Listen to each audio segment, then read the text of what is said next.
Bonsoir et bienvenue à tous à cette nouvelle version d'Actu Ciné, cette version uniquement en podcast sur YouTube. Merci à tous de nous suivre. Vous avez été au courant que nous ne pourrons pas continuer sur la radio qui nous hébergeait auparavant. Nous vous proposons donc pour cette semaine, pour les films qui vont être diffusés, une toute nouvelle expérience, c'est-à-dire celle du podcast. Ça va être donc une diffusion plurielle des diverses chroniques et des films qui sont sortis cette semaine. On va vous parler notamment des films de The Green Book. On va vous parler de La Mule, nous allons vous parler aussi de The Hate You Give ou encore de Yao. Mais tout de suite, cette vidéo est en l'honneur des Ciné News de Simon. Ah, j'étais pas prêt. Oui, donc vous connaissez la chanson Je danse le Mia de IAM. Oui, on connaît. Est-ce que vous réalisez que Michael Youn va réaliser un film va réaliser un film sur cette chanson où Ryan Bensetti sera un enfant des années 90 et sera propulsé en 2019 avec Jul. Non, avec Jul. C'est vrai. On peut encore faire ce genre de film, c'est quand même dingue. Quand tu le dis plusieurs fois, ça marche toujours pas. Plusieurs fois, on s'y je fait vois pas. Je vois pas de quoi tu parles. C'est quand même dingue. Et on a aussi les premières images du spin-off féminin de DC dérivé Suicide Squad qui va s'appeler Birds of Prey, qui aura en vedette principale Harley Quinn, jouée par Margot Robbie. Du coup, avec Ewan McGregor en méchant, donc ça va venir normalement l'année prochaine. On verra. On a aussi une suite à Détective Pikachu qui est déjà en préparation, alors que le premier film n'est même pas sorti, parce que Pikachu c'est comme un business qui marche. Ouais. Bah oui, c'est On Pokémon. rappelle jamais assez, mais le cinéma c'est de l'art, mais c'est avant tout de l'argent. Pour reprendre la belle phrase de Esteban. Voilà. Pour C'est Chronique le Pop slogan. Sophie. On apprend aussi que le prochain film de Christopher Nolan sortira le 17 juillet 2020, mais on n'a pas d'infos ni sur le scénario, ni sur le thème, ni sur les castings. Donc voilà, On n'a pas d'infos. on n'a rien, c'est très mystérieux. Voilà, ça se trouve, ce sera un film avec un écran noir pendant 2h40. Ça ne même pas de Christopher Nolan. Voilà, Oscar du Ça, meilleur direct. film de tous les temps, mais un truc incroyable. On a aussi appris malheureusement le décès de Michel Legrand, qui est un des plus grands compositeurs français du cinéma français depuis les années 40. Il a composé pratiquement toutes les musiques de Jacques Demy, les films de Jacques Demy sauf un, parmi lesquels les plus célèbres Les Demoiselles de Rochefort ou Les Parapluies de Cherbourg, qui est disponible en replay sur Arte si vous voulez le découvrir, parce que c'était quand même un film à découvrir particulier, mais c'est quand même un film indéniablement à découvrir quand on s'intéresse au cinéma français. Il a aussi été oscarisé 3 fois, Michel Legrand, notamment pour L'Affaire Thomas Crown, qui est son Oscar le plus célèbre, et parmi sa BO la plus célèbre aussi. Et on a aussi les nominations pour les Césars qui sont arrivées. Et je n'ai plus la page, c'est merveilleux. Mais en gros, c'est à peu près toujours les mêmes films, c'est-à-dire Le Grand Bain, Jusqu'à la garde qui revient. On a aussi La douleur qui revient beaucoup pour votre plus Grand Pire film de l'année 2018. Ah, ça fait longtemps, ça quand même. non, Je vais pas être pire, hein, J'ai mais vu bon. pire, mais flop 10 au moins. C'est flop. Ouais, donc dans les meilleurs films, donc, on retrouve La douleur, on retrouve En liberté, on retrouve des Frères Sisters de Jacques Audiard, bien évidemment, parce qu'il est là à chaque fois qu'il sort un film. On a Le Grand Bain de Gilles Lelouch, on a Guy d'Alex Lutz, on a Jusqu'à la garde de Xavier Legrand, on a Pupille de Jeanne Herry. En tant que meilleur réalisateur, c'est exactement les mêmes que pour les meilleurs films, sauf que c'est pour leur réalisateur. Donc Emmanuel Finkiel pour la douleur, Pierre Salvadori pour En liberté, Jacques Audiard pour Les Frères Sisters, Gilles Lelouch pour Le Grand Bain, Alex Lutz pour Guy, Xavier Legrand pour Jusqu'à la garde et Jeanne Herry pour Pupille.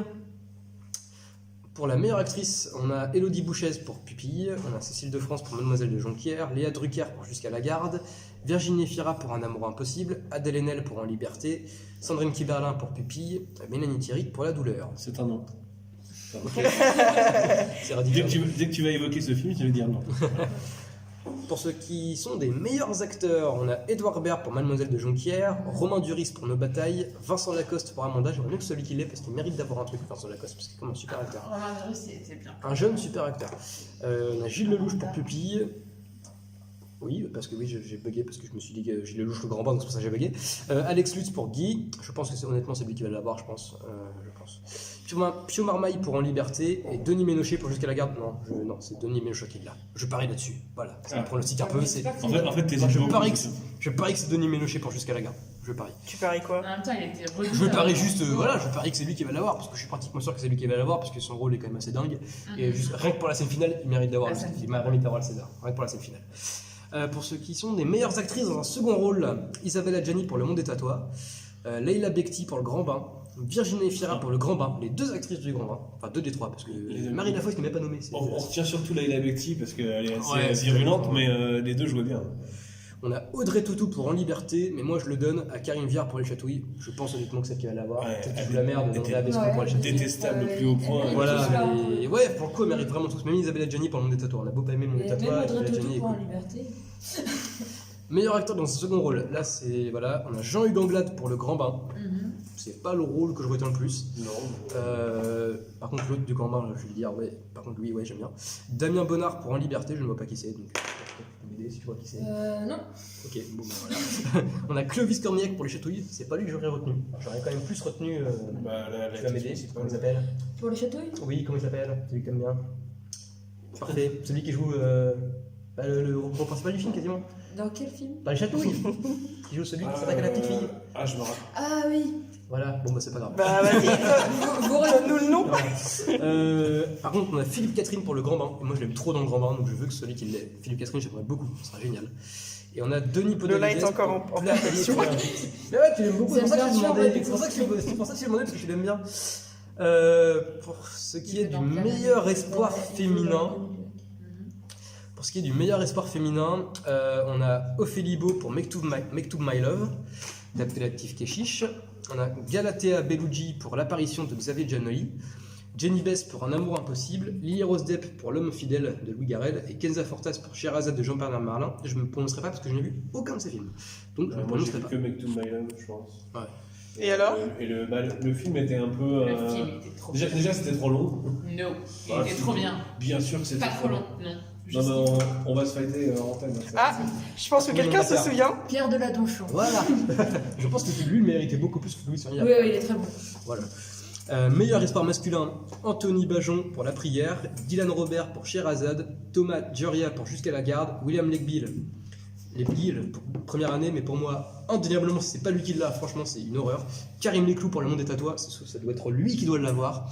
Pas forcément que pour Le Monde des Tatouages, parce que c'est un acteur génial, qui a notamment aussi joué dans Hippocrate où il était extraordinaire. Donc je veux que Karim Leclou soit récompensé, c'est lui qui le mérite. Meilleur premier franchement. Meilleur premier film, L'amour flou de Roman Boringer et Philippe Rebaud, Les chatouilles d'Andrea Bescon et Eric Métaillé, Jusqu'à la garde de Xavier Legrand, je pense que c'est là qu'il va l'avoir. Je vais prendre Jusqu'à la garde, il aura Moi, je peut-être pas, parlerai sur les châteaux. il aura peut-être pas le meilleur film, mais je pense que ce sera Jusqu'à la garde qui aura le César de meilleur premier film. On a Sauvage de Camille Vidal-Naquet et Sherazade de Jean-Bernard Marlin. Donc on verra. Peut-être si Les chatouilles là ici, ce sera à mon avis Jusqu'à la garde qui aura le meilleur film. Meilleur documentaire, je vais peut-être passer. Meilleur film étranger, c'est quand même un petit peu important parce que bon voilà. Moi, c'est pareil, j'en ai pas vu assez dans les films étrangers, j'ai fait que Ferdinand. Donc meilleur film étranger, on a Sue Billboards, Les panneaux de la vengeance de Martin McDonagh, voilà qui a ses chances. Oui. Cold War de Pavel Pawlikowski, Anna d'Andrea Palaro, Girl de Lucas Dont, je pense que ce sera lui qui l'aura. Ah, Nos batailles de ouais. Guillaume Sénez et Une affaire de famille de Hirokazu Koreeda. Et puis après voilà, c'est meilleur scénario original, meilleure adaptation, mais il y en a beaucoup. Donc les Césars, c'est je crois une semaine après les Oscars, peut-être même la même semaine d'ailleurs, j'ai un doute. Mais Souvent, ouais, il y a une semaine d'écart. Hein. ouais voilà, donc en tout cas je suivrai ce qui se passera, on suivra ce qui se passera et puis on vous en parlera.